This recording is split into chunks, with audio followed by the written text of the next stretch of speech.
Hi, and welcome to the Parkinson's Foundation's Mindfulness Mondays. For those of you that are seeing my unfamiliar face for the first time, I'm Danielle Agpalo, and I'll be your host for today. Crista is taking a few days off to recharge. Please take note of a few things before we get started. Everyone will be muted during today's session. Feel free to write your comments, your questions in our chat, as well as let us know where you are joining from. I do see a few more folks that have written where they are watching from. I see Murda from Erie, Pennsylvania, Jeanette from Georgia, Carmel, Indiana, Vancouver Island, Marie from West Virginia, Connecticut, South Carolina, Kentucky. Welcome to everyone here. We encourage you to join us on camera if you feel comfortable to do so. Our next live session will be on June 5th with Nico Hazy. Please tune into our YouTube channel to continue cultivating your mindfulness practice by visiting parkinson.org/YouTube. We invite you to participate in our other PD Health at Home events that includes Wellness Wednesdays and Fitness Fridays. Join us this Wellness Wednesday for the continuation of our mental wellness series, Finding Connection and Support While Living with PD.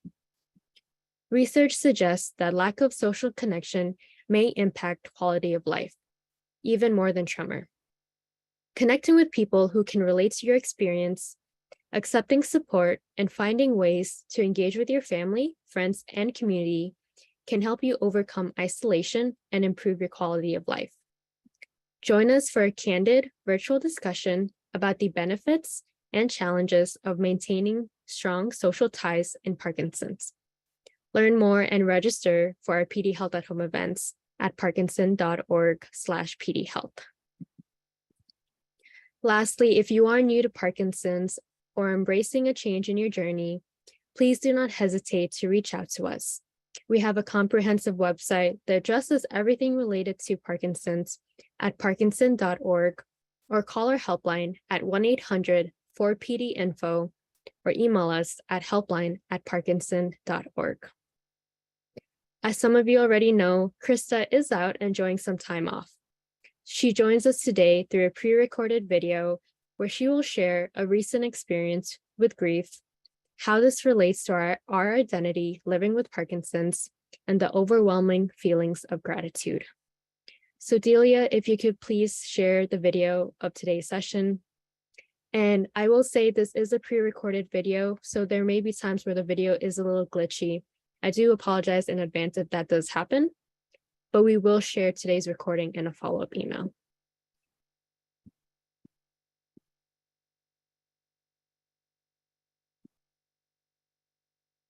And give us a few moments while we grab the video. Perfect. Thank you, Delia. Hello, everyone. So good to be here, perhaps not in real time, but certainly present with you all nonetheless. Today's topic hits home for me on grief and gratitude. And if you're joining us for this session, whether live or watching the recording later on, I know that it's clear something struck your heart with this topic of grief and gratitude. So I'd like to begin by sharing a sincere and personal story with you all that really cultivated this theme and these ideas of mindfulness in times of sorrow. A little over a month ago, I was visiting my family in Ohio. My sister was preparing to bring her third son into the world. We were celebrating life, the health of my sister and baby, and when he was born, I was completely encapsulated by the joy of our growing family. I stuck around for some time to help my sister and her family through the transitions of changing sleep routines, helping her with extracurricular activities for her other boys, making dinner, holding my newborn nephew in the late hours of the night so that mom and dad could sleep. I was totally enamored. I was very intentionally present with my family, my nephews, my sister, and this sweet, innocent life that I held so delicately in my arms.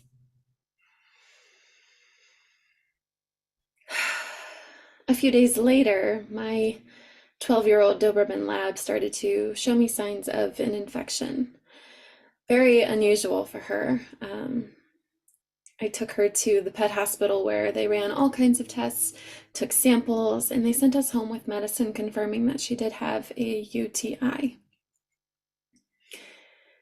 At night, my dog was a little out of it on the medication that the vet had given me, and so I kissed her goodnight. She stayed downstairs, and I went upstairs and laid my head down. The next morning, I woke up and found that she had passed away.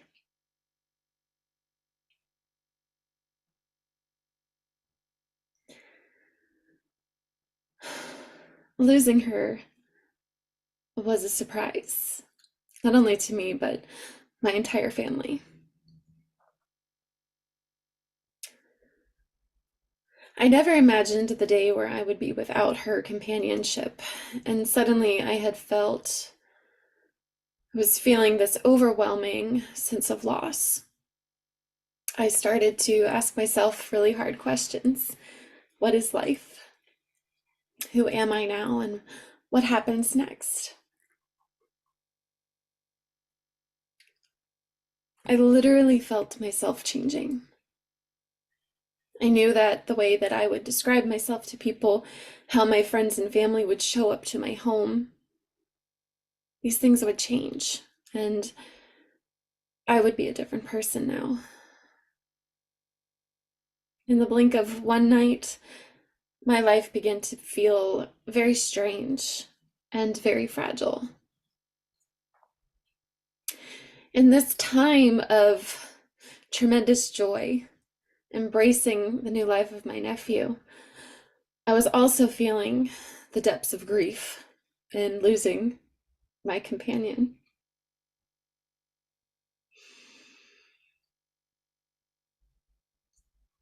After the initial kind of darkness was lifted, the shock of her passing, I found myself thinking of all the joy that my sweet dog brought to me.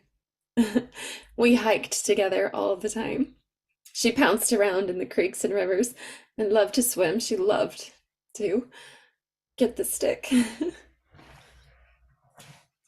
You can see this is hard for me to talk about. I'm trying to be very mindful with you all.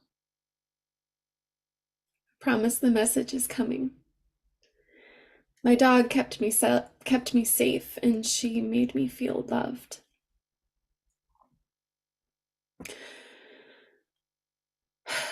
I started to observe these polarities: joy and grief, gratitude and grief, feeling so much gratitude for all the moments and experiences that I shared with this sweet dog of mine, overwhelming the sensations of grief. And these patterns kept showing up after her loss, recognizing the easy with the hard, the simple but challenging, tired but so full of life. It was interesting to find these polarities again. I took some time off and I went deep into the woods. And I've shared with you guys before, love of nature, returning to nature, and how being in nature has this very organic sense of calm for all humans. And so with that wisdom, I returned to nature. I walked every day. And one day I noticed this acceptance of this new version of me. How strange, I thought.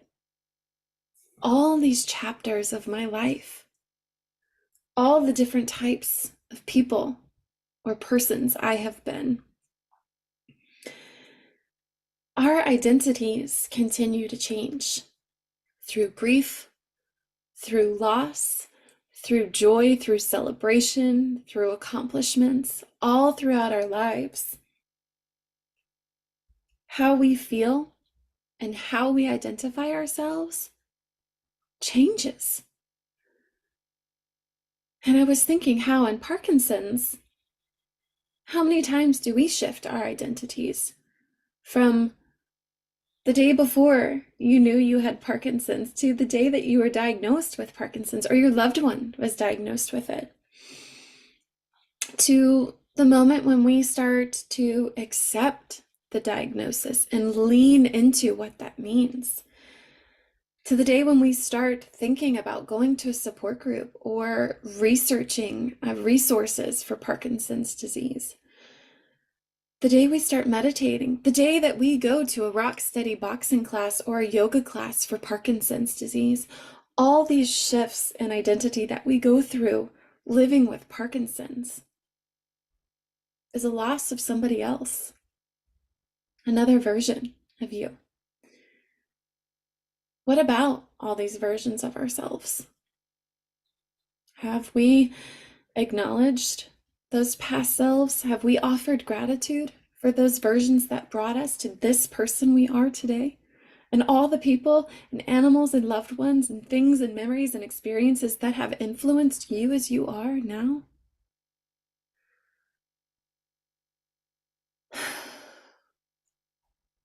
As we come into this state of acceptance with our Parkinson's disease, or the acceptance of your loved one living with Parkinson's, there's a piece of us that isn't lost, but shifted. Right? When I was sharing my story of losing my dog, there was a piece of me that wasn't necessarily lost, just shifted. And so we need to acknowledge that there's some grief and sorrow that happens there. And those wakes of shifting, changing, evolving, maybe progressing. But what about gratitude too? Can we not be thankful for all the times and versions of ourselves before? Maya Angelou said, stormy or sunny days, glorious or lonely nights, I maintain an attitude of gratitude. If you would indulge me and write in the chat here or in the comments, share a few things that you're grateful for today. Or tell me 3 things that you love about yourself as you are right now, with or without a companion.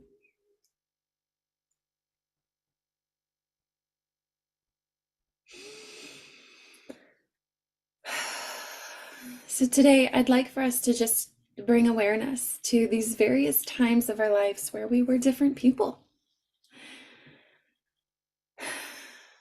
So let's find that place of comfort, whether you are seated or laying down. Perhaps you're joining us in mindful movement today, taking a stroll. However you are right now, find a little ease or some comfort in the way that your body is holding itself.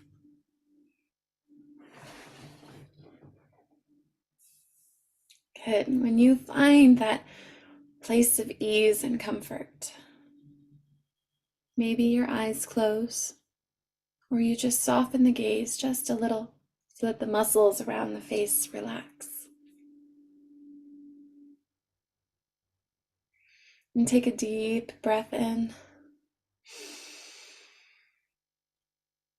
And let that breath out.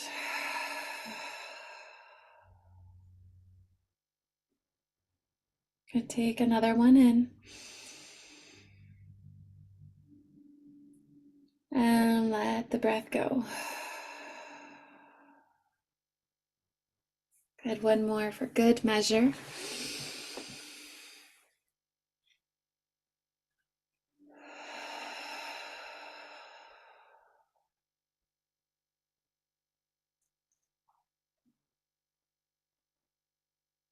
And as we sit here present with the way that we're showing up today, I'll invite you to bring an image of your younger self.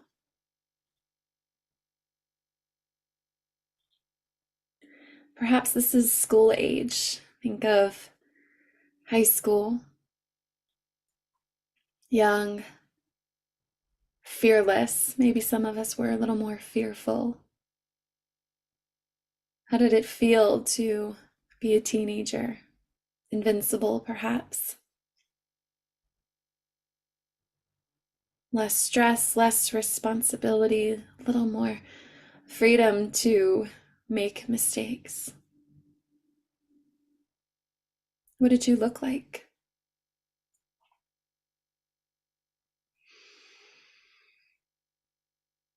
And in this younger version of you,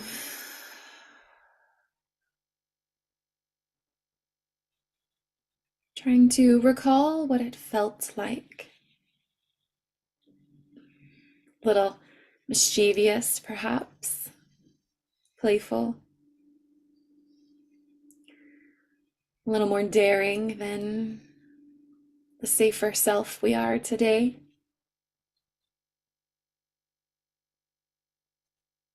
Maybe you were an athlete or a dancer or a creative. And think about the things that brought you joy in this younger self, this younger version of you. What were the things that you loved to do? Riding a bike, driving in your car at 16 with the windows down and music blaring, swinging on a swing set. What were the things that brought you joy in this younger version of yourself?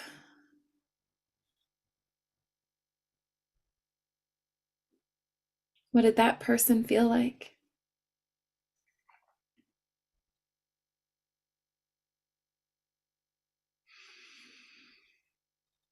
And as time does, we move forward,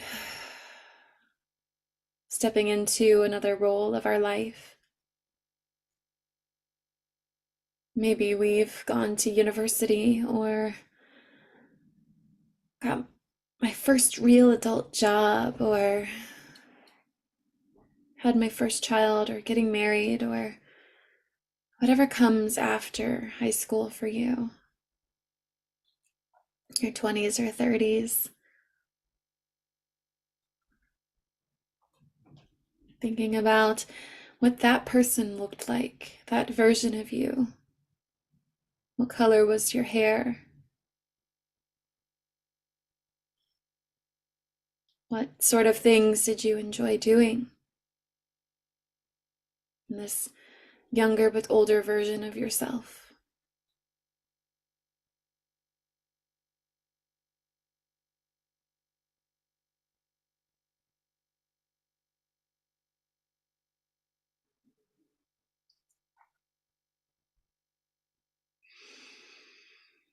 And as we imagine or feel the presence of this younger version,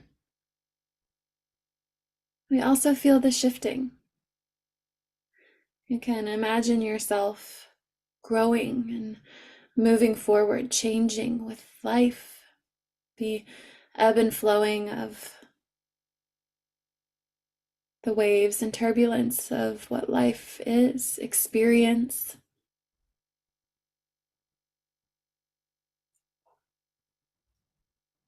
And then we move forward to another identity, another version of yourself.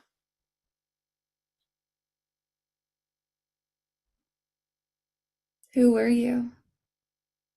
Maybe now we're in our 30s and 40s. Perhaps for you, this is when you received your diagnosis of Parkinson's. Maybe not. There might be some significant changes in your life of a young adult coming into middle age, children running around the house, a loss of a parent or a loved one. more animals or less animals in your household? What activities do you love doing in this version of yourself? What do they look like? How do they feel in their body?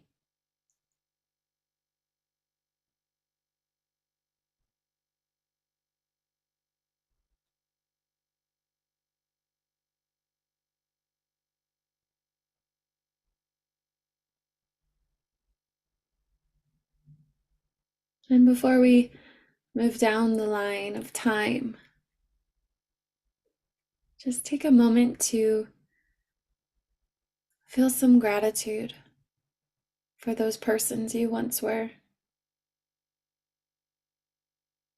Young, fearless, invincible, responsible,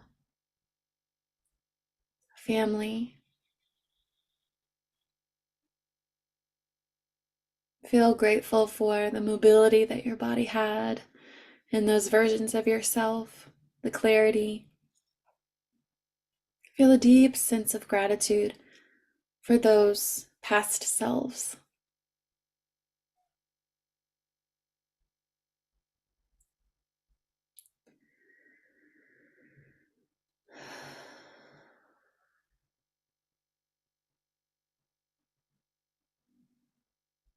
And now imagine the day when you or your loved one was diagnosed with Parkinson's.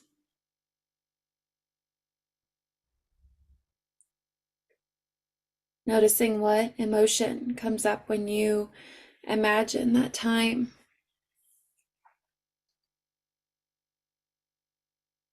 What happened in the clinic? What was the conversation that you had? When did you share?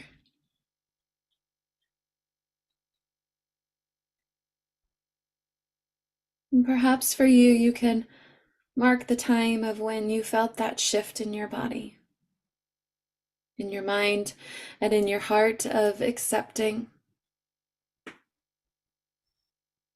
I have Parkinson's. And in those moments, a part of your identity changed and shifted.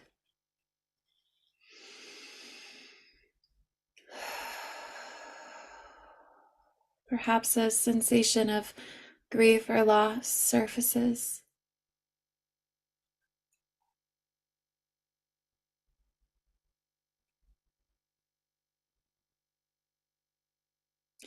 And thinking about maintaining that attitude of gratitude. Thank you. Thank you, thank you, thank you.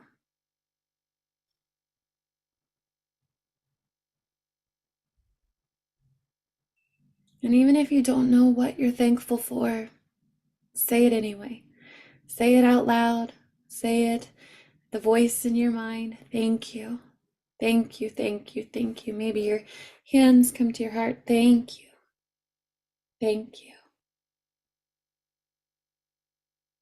Feeling a deep, overwhelming feeling of gratitude that all these versions of your past selves have brought you to the being that you are today. Thank you. Thank you. Thank you. Thank you.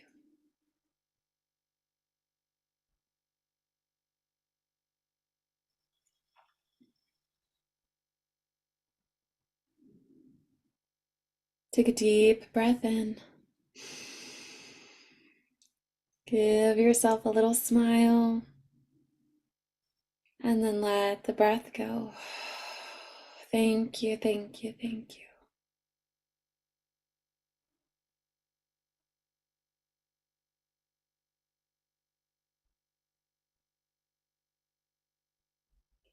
Maybe now you're fluttering your eyes open.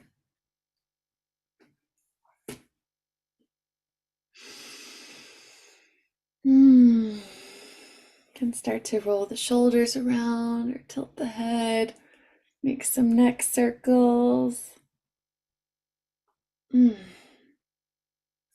wiggle the fingers around.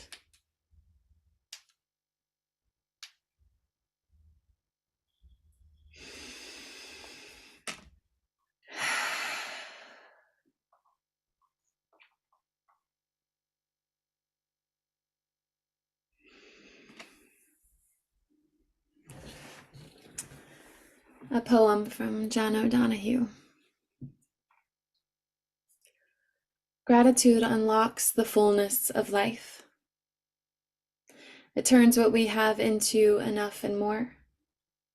It turns denial into acceptance, chaos to order, confusion to clarity. It can turn a meal into a feast, a house into a home, a stranger into a friend. Gratitude makes sense of our past, brings peace for today, and creates a vision for tomorrow.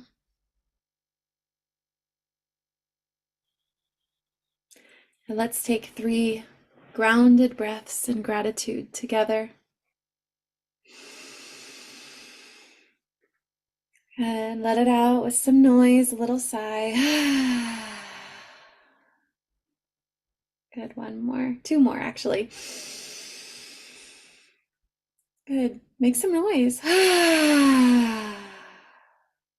Good, last one together in mindful community, breathe in. And breathe out.